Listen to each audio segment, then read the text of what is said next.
আল্লাহ রাব্বুল আলামিনই প্রথম, আল্লাহ পাকই শেষ। আল্লাহ পাক প্রকাশ্য, আল্লাহ পাক গোপন।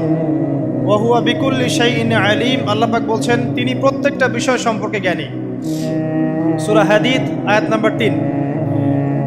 তো আমরা বুঝতে পারছি যখন কোনো কিছু ছিল না তখন আল্লাহ রাব্বুল আলামিন ছিলেন, আবার যখন কিছু থাকবে না তখন আল্লাহ পাক থাকবেন। কুল্লু মান আলাইহা ফান ওয়া ইয়াবকা ওয়াজহু রাব্বিকা যুল জালালি ওয়াল ইকরাম। সমস্ত কিছু ফানা হয়ে যাবে, শুধুমাত্র আল্লাহ রাব্বুল আলামিনের সত্তা জাত এটা বাকি থাকবে। তার মানে আল্লাহ পাকই শুরু, আল্লাহ পাকই শেষ। আল্লাহর কোনো শুরু নাই, আল্লাহর কোনো শেষ নাই। এখন কেউ যদি প্রশ্ন করে যে আল্লাহ সব কিছু সৃষ্টি করেছেন, তাহলে আল্লাহকে কে সৃষ্টি করলো? নাউজুবিল্লাহ। তখন আমরা বলবো যদি কেউ আল্লাহকে সৃষ্টি করতো তাহলে তো সেই সৃষ্টিকর্তা হয়ে যেত, তাই নয় কি? এভাবে এক এক করে যদি আমরা পিছনের দিকে যেতে থাকি তাহলে একটা পর্যায়ে গিয়ে তো আমাদেরকে থামতে হবে। আমরা যেখানে গিয়ে থামছেন সেটাই হচ্ছে আল্লাহ রাব্বুল আলামিন। আল্লাহ পাকের আগে কিছুই ছিল না, বরং অতীত, বর্তমান, ভবিষ্যৎ এটা সময়ের মধ্যে আছে, যে সময়ের মধ্যে আমরা বাস করছি। আল্লাহ রাব্বুল আলামিনের কাছে এরকম অতীত, বর্তমান, ভবিষ্যৎ কিছু নাই। আল্লাহ রাব্বুল আলামিন একা ছিলেন, তখন কিছুই ছিল না। আবার যখন সব কিছু ধ্বংস হয়ে যাবে আল্লাহ পাক একাই থাকবেন, আর কিছু থাকবে না। এখন আল্লাহ পাক সর্বপ্রথম সৃষ্টি করলেন আরশে আজিম। কি সৃষ্টি করলেন? এবং আরশটা পানির উপরে ছিল। কিসের উপরে? পানির উপরে। এরপরে আল্লাহ রাব্বুল আলামিন সৃষ্টি করেছেন কলম। আল্লাহ পাকের কাছে লাউহে মাহফুজ আছে। লাউহে মাহফুজ মানে সুরক্ষিত একটা ফলক। এখানে আল্লাহ পাক কলমকে বললেন লিখো। কলম বলল যে মাযা আকতুব, আমি কি লিখবো হে আল্লাহ?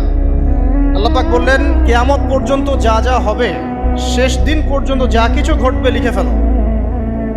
কলম লিখে ফেলেছে কিয়ামত পর্যন্ত কি কি হবে। অতএব আপনার রিজিক নিয়ে এত টেনশন করার কোনো দরকার নেই।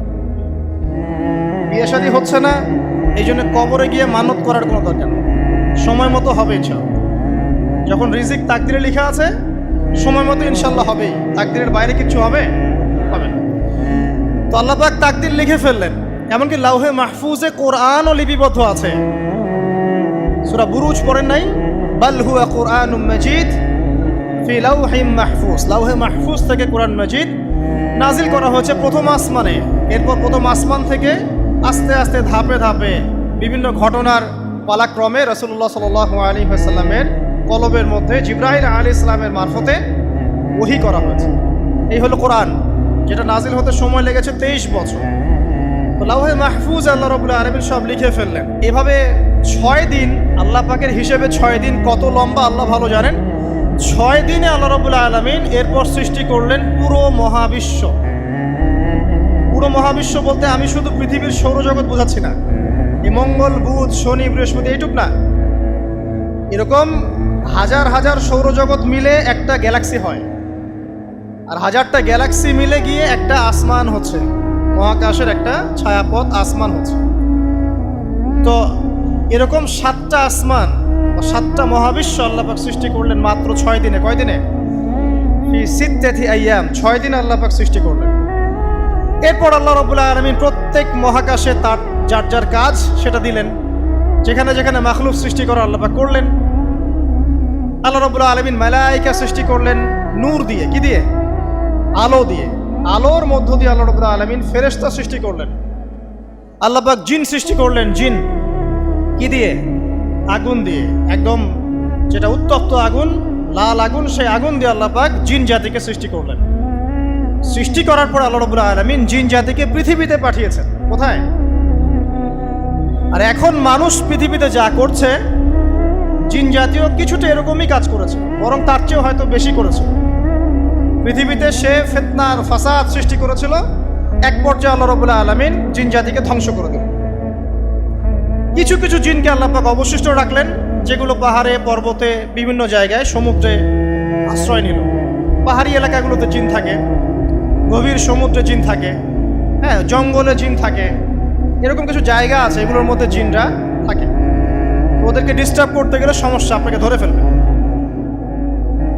আর যদি প্রতিদিন সকাল সন্ধ্যার জিকির আজকার ঠিকঠাক মতো না করেন, কোরআন তেলাওয়াত ঠিকঠাক মতো না করেন, নামাজি না হন আর পবিত্র না থাকেন, তাহলে জিন ধরার সম্ভাবনা বেশি। আর আমার মনে হয় এখনকার যে মেয়েগুলো রাস্তাঘাটে ঘোরাফেরা করে, এদের বেশিরভাগই জিন ধরা। কারণ আছে, এমনি এমনি বলি নাই। এটা আপনাকে বুঝতে হলে আল্লাহ এবং তার রাসূলের চোখ দিয়ে দেখতে হবে তো। কারণ তাদের চালচলন স্বাভাবিক না, কিছু একটা ওদের উপর ভর করেছে। ভরটা করার কারণে তার চালচলন আজকে এমন হয়ে গেছে। এবং বহু মেয়ের ঘটনা এমন শোনা যায় যে সরাসরি তারা জিন দ্বারা ইফেক্টেড হয়। দেখেন না, রুকিয়া করতে হয়, শরীয়ীভাবে রুকিয়া করতে হয়।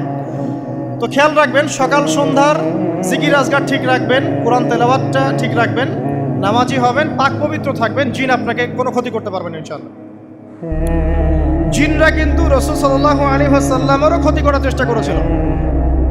আল্লাহর রাসূল সাল্লাল্লাহু আলাইহি ওয়াসাল্লাম ওটাকে ধরেছিলেন, ধরে মসজিদের খুঁটির সাথে বেঁধে রেখেছে।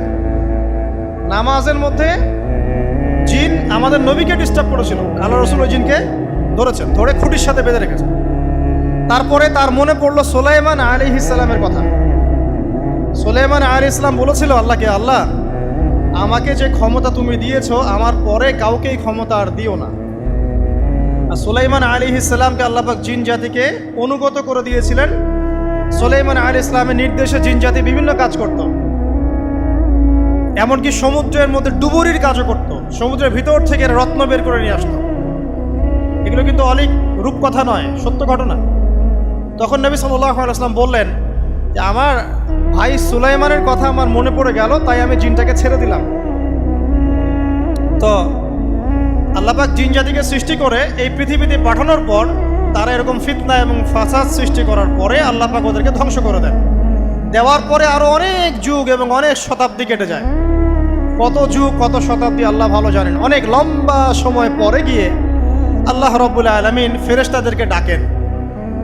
কাদেরকে ডাকেন?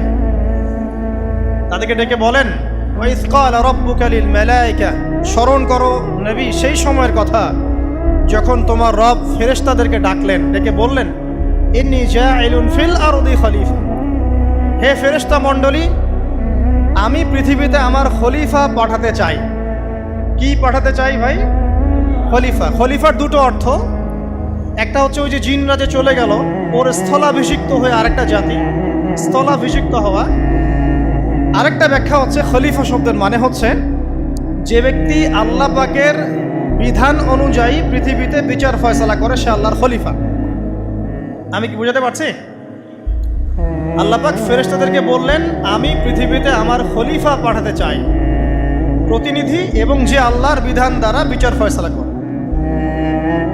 তখন ফেরেশতারা বলছেন, ক্বালু, ফেরেশতারা বলছেন, আতাজআলু ফিহা মান ইউফসিদু ফিহা ওয়া ইয়াসফিকুদ দিমা, হে আল্লাহ, আপনি কি এমন কোন সৃষ্টিকে আবার পৃথিবীতে পাঠাতে চান যে পৃথিবীতে গিয়ে ফিতনা ফাসাদ সৃষ্টি করবে অথবা রক্তপাত ঘটাবে? ফেরেশতারা এই কথা কিভাবে বলতে পারলো? হ্যাঁ, জিন জাতির অভিজ্ঞতার আলোকে। ঠিক আছে? তখন আল্লাহ পাক বলছেন, ইন্নী আ'লামু মা লা তা'লামুন, দেখো আমি যা জানি তোমরা তা জানো না। মানে তারা ফিতনা ফাসাদ সৃষ্টি করতে পারে, কিন্তু আমার কিছু মুখলেস বান্দা থাকবে যারা এই পথে পা বাড়াবে না। আচ্ছা, এবার আল্লাহ রাব্বুল আলামিন আদম আলাইহিস সালামকে সৃষ্টি করলেন। আল্লাহ পাক নিজের হাত দিয়ে আদম আলাইহিস সালামকে সৃষ্টি করেছেন। সূরা সদের মধ্যে আল্লাহ পাক বলেছেন, দেখুন, মহাবিশ্বের কোনো সৃষ্টির ব্যাপারে বলা হয়নি যে খলাকতু বিয়াদাই, আমি নিজ হাতে তাকে সৃষ্টি করেছি।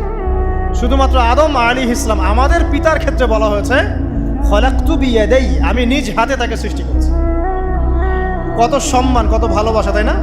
এবার আল্লাহ রাব্বুল আলামিন আদম আলাইহিস সালামকে সমস্ত নাম শিক্ষা দিলেন। সমস্ত নাম মানে কি? ওয়াল্লামা আদামাল আসমাআ কুল্লাহা, আল্লাহ পাক বলছেন, এরপর আমি আদম আলাইহিস সালামকে মহাবিশ্বের যত জ্ঞান আছে সমস্ত নাম শিক্ষা দিয়ে দিলাম। সুবহানাল্লাহ। যেই জ্ঞান ফেরেশতাদেরও ছিল না, যেই জ্ঞান ইবলিসেরও ছিল না। ইবলিস কিন্তু অনেক জ্ঞানী ছিল, অনেক বড় আবেদ ছিল, সে দীর্ঘদিন আল্লাহর ইবাদত করেছে, কিন্তু এই জ্ঞান কিন্তু তারও ছিল না, ফেরেশতাদেরও ছিল না।